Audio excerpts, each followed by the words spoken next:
ಶಿಖರವನ್ನ ಏರಿದ್ರು, ಆದರೆ ವಾಪಸ್ ಮನೆಗೆ ಮರಳಲಿಲ್ಲ. ಭಾರತ ದೇಶದ ಅರುಣ್ ಕುಮಾರ್ ತಿವಾರಿಯವರು ಜಗತ್ತಿನ ಅತಿ ಎತ್ತರದ ಮೌಂಟ್ ಎವರೆಸ್ಟ್ ಶಿಖರವನ್ನ ಏರಿ ವಾಪಸ್ ಇಳಿಯುವ ಸಂದರ್ಭದಲ್ಲಿ ಸಾವನ್ನಪ್ಪಿದ್ದಾರೆ. ಈ ಸಂದರ್ಭದಲ್ಲಿ ಅವರ ಕುಟುಂಬ ತೆಗೆದುಕೊಂಡಂತಹ ಆ ಒಂದು ನಿರ್ಧಾರ ಇಡೀ ದೇಶವನ್ನೇ ಚರ್ಚೆಗೆ ಗ್ರಾಸವಾಗಿದೆ. ದೇಶದಲ್ಲಿ ಏನು ಆ ಕುಟುಂಬಸ್ಥರು ತೆಗೆದುಕೊಂಡಂತಹ ಆ ಒಂದು ನಿರ್ಧಾರ, ಯಾಕೆ ಅರುಣ್ ಕುಮಾರ್ ತಿವಾರಿಯವರ ಮೃತದೇಹ ಭಾರತ ದೇಶಕ್ಕೆ ಬರಲಿಲ್ಲ, ಈ ವಿಚಾರದ ಬಗ್ಗೆ ತಿಳಿದುಕೊಳ್ಳೋಣ ಇವತ್ತಿನ ಸುದ್ದಿಯಲ್ಲಿ. ನಮಸ್ಕಾರ ಕನ್ನಡಿಗರೇ, ಇದು ಪಬ್ಲಿಕ್ ವಾಯ್ಸ್ ಕರ್ನಾಟಕ. ನಾನು ನಾಗೇಂದ್ರ ಹಾಸನ. ಅರುಣ್ ಕುಮಾರ್ ತಿವಾರಿ ಹೈದರಾಬಾದ್ ಮೂಲದವರು. ಇವರು ಹುಟ್ಟು ಸಾಹಸಿಗರು. ಪರ್ವತಾರೋಹಣದಲ್ಲಿ ಎಲ್ಲಿಲ್ಲದಂತಹ ಆಸಕ್ತಿ ಇವರಿಗೆ. ಇವರು ಜಗತ್ತಿನ ಅತಿ ಎತ್ತರದ ಶಿಖರ ಮೌಂಟ್ ಎವರೆಸ್ಟ್ ಶಿಖರವನ್ನ ಏರ್ಬೇಕು ಅನ್ನುವಂಥದ್ದು ಬಹಳ ವರ್ಷಗಳ ಕನಸಾಗಿರುತ್ತೆ. ಒಂದು ದಿನ ಆ ಒಂದು ಕನಸನ್ನ ನನಸು ಮಾಡಿಕೊಳ್ತಾರೆ.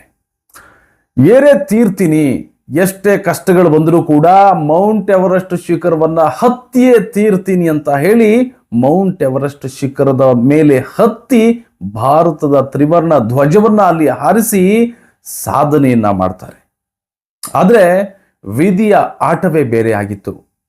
ಈ ಸಾಧನೆಯನ್ನ ಮಾಡಿ ವಾಪಸ್ ಬರುವ ಸಂದರ್ಭದಲ್ಲಿ ಆದಂತಹ ದುರ್ಘಟನೆಯಲ್ಲಿ, ಅಂದ್ರೆ ಹವಾಮಾನ ವೈಪರೀತ್ಯದಿಂದಾಗಿ ಅರುಣ್ ಕುಮಾರ್ ತಿವಾರಿ ಸಾವನ್ನಪ್ಪಿದ್ದಾರೆ. ಆದ್ರೆ ಇವರ ಮೃತದೇಹವನ್ನ ಭಾರತಕ್ಕೆ ತರುವುದಕ್ಕಾಗಿಲ್ಲ. ಕುಟುಂಬಸ್ಥರು ಕೂಡ ಅಲ್ಲೇ ಇರ್ಲಿ ಅಂತ ಬಿಟ್ಟಿದ್ದಾರೆ. ಯಾಕೆ? ನಾನು ಒನ್ ಬೈ ಒನ್ ಕಾರಣವನ್ನ ನಿಮಗೆ ಹೇಳ್ತಾ ಹೋಗ್ತೀನಿ ಸ್ನೇಹಿತರೆ. ಮೌಂಟ್ ಎವರೆಸ್ಟ್ ಶಿಖರ ಜಗತ್ತಿನ ಅತ್ಯಂತ ಎತ್ತರದ ಶಿಖರ. ಇದು 8846.86 ಮೀಟರ್, ಅಂದ್ರೆ 29,032 ಅಡಿಗಳಷ್ಟು ಎತ್ತರದ ಶಿಖರ ಇದು ಭಾರತ ಹಾಗೇನೆ ನೇಪಾಳದ ಗಡಿಭಾಗದಲ್ಲಿ ಬರುತ್ತೆ. ಇದನ್ನ ನೇಪಾಳದಲ್ಲಿ ಸಾಗರ್ ಮಾತಾ ಅಂತ ಕರೀತಾರೆ. ಸುಮಾರು ಈ ಒಂದು ಶಿಖರ 8,000ಕ್ಕಿಂತ ಎತ್ತರದ ಪ್ರದೇಶವನ್ನ ಮೌಂಟ್ ಎವರೆಸ್ಟ್ ಶಿಖರದಲ್ಲಿ ಡೆತ್ ಝೋನ್ ಅಂತ ಕರೀತಾರೆ.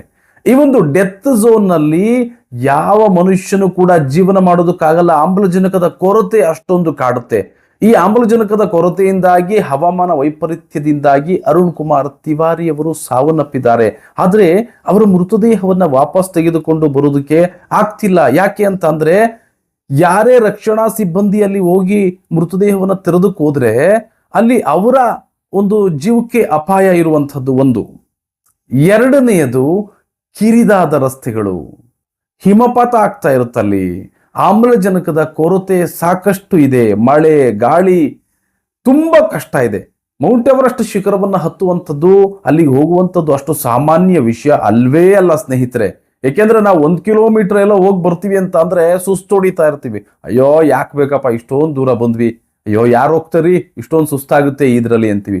ಆದ್ರೆ ಎಂತಹ ಒಂಥರ ಎಂಟೆದೆಯ ಬಂಟ್ರು ಅಂತ ಹೇಳ್ತಾರಲ್ಲ, ಎಂತಹ ಕೆಚ್ಚದೇ ಇರ್ಬೇಕು ಅವರಿಗೆ ಮೌಂಟ್ ಎವರೆಸ್ಟ್ ಶಿಖರವನ್ನ ಏರ್ಬೇಕು ಅಂತ ಅಂದ್ರೆ.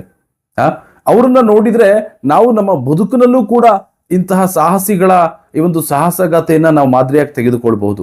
ಹೇಗೆ ಅಂತ ಅಂದ್ರೆ, ಅಂತಹ ಕಷ್ಟಗಳ ನಡುವೆ ಮೌಂಟ್ ಎವರೆಸ್ಟ್ ಶಿಖರವನ್ನ ಏರಿ ಬರ್ತಾರೆ ಅಂತ ಅಂದ್ರೆ, ನಾವು ಜೀವನದಲ್ಲಿ ಒಂದು ಸಣ್ಣ ಪುಟ್ಟ ಸಮಸ್ಯೆಗಳು ಬಂದ್ರೆ ಅದೇ ದೊಡ್ಡ ಸಮಸ್ಯೆ ಅನ್ಕೊಂಡು ಏನು ಒದ್ದಾಡ್ತಾ ಇರ್ತೀವಿ. ಮೌಂಟ್ ಎವರೆಸ್ಟ್ ಶಿಖರ ಇರೋದು ಎಂತಹ ದೊಡ್ಡ ಸಾಧನೆ.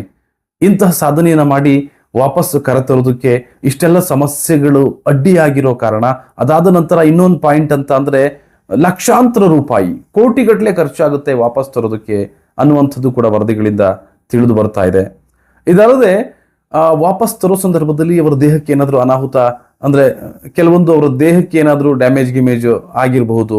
ಇದೆಲ್ಲದರ ದೃಷ್ಟಿಯಿಂದ ಕುಟುಂಬಸ್ಥರು ಏನ್ ಡಿಸೈಡ್ ಮಾಡಿದ್ದಾರೆ ಅಂದ್ರೆ, ಅರುಣ್ ಕುಮಾರ್ ತಿವಾರಿ ಅವರಿಗೆ ಹಿಮಾಲಯ ಹಾಗೂ ಮೌಂಟ್ ಎವರೆಸ್ಟ್ ಅಂದ್ರೆ ತುಂಬಾ ಪಂಚಪ್ರಾಣ ಅವರಿಗೆ. ಹಾಗಾಗಿ ಆ ಶಿವ ನೆಲೆಸಿರುವಂತಹ ಸ್ಥಳ ಅನ್ನೋದು ಕೂಡ ನಮ್ಮೆಲ್ಲರ ಭಾವನೆ.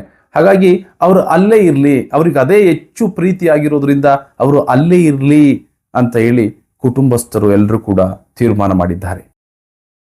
ಏನೇ ಆಗಲಿ, ಇಂತಹ ಸಾಹಸಿ ಇಂತಹ ದೊಡ್ಡ ಸಾಧನೆಯನ್ನ ಮಾಡಿ ವಾಪಸ್ ಬರಲಿಲ್ಲ ಅನ್ನುವಂಥದ್ದು ಖಂಡಿತ ಇಡೀ ದೇಶಕ್ಕೆ ಒಂದು ರೀತಿ ತುಂಬ ನೋವಿನ ಸಂಗತಿಯಾಗಿದೆ ಸ್ನೇಹಿತರೆ. ಇಂತಹ ಸಾಹಸ ಮನೋವೃತ್ತಿ ಇರುವಂತಹ ಇಂತಹ ಸಾಹಸಿಗರು ನಮ್ಮೆಲ್ಲರಿಗೂ ಕೂಡ ಮಾದರಿ.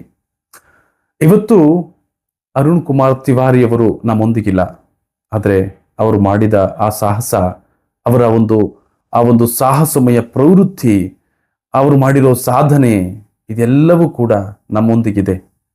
ಅವರ ಸಾಧನೆ ನಮ್ಮೆಲ್ಲರಿಗೂ ಕೂಡ ಮಾದರಿಯಾಗಿದೆ. ಅವರ ಆತ್ಮಕ್ಕೆ ಶಾಂತಿ ಸಿಗಲಿ, ಹಾಗೇನೆ ಅವರ ಕುಟುಂಬಸ್ಥರಿಗೆ ಅವರ ಅಗಲಿಕೆಯ ನೋವನ್ನು ತಡೆದುಕೊಳ್ಳೋ ಶಕ್ತಿಯನ್ನು ಕೂಡ ಆ ಭಗವಂತ ಕೊಡ್ಲಿ ಅಂತ ಹೇಳ್ತಾ, ಈ ಒಂದು ವಿಚಾರದ ಬಗ್ಗೆ ನಿಮ್ಮ ಅನಿಸಿಕೆ ಅಭಿಪ್ರಾಯಗಳನ್ನ ಕಮೆಂಟ್ ಮಾಡಿ. ನಿಮ್ಮ ಪ್ರತಿಯೊಂದು ಕಮೆಂಟ್ ಕೂಡ ನಮಗೆ ತುಂಬ ಮಹತ್ವಪೂರ್ಣವಾದದ್ದು ಅಂತ ಹೇಳ್ತಾ ಇವತ್ತಿನ ಈ ವಿಷಯವನ್ನ ಇಲ್ಲಿಗೆ ಸ್ಟಾಪ್ ಮಾಡ್ತಾ, ಇನ್ನೊಂದು ಸುದ್ದಿಯೊಂದಿಗೆ ನಾನು ನಿಮ್ಮನ್ನ ಸಿಗ್ತೀನಿ ಸ್ನೇಹಿತರೆ. ನಮಸ್ಕಾರ. ಇದು ಪಬ್ಲಿಕ್ ವಾಯ್ಸ್ ಕರ್ನಾಟಕ, ನಿಮ್ಮ ಧ್ವನಿ.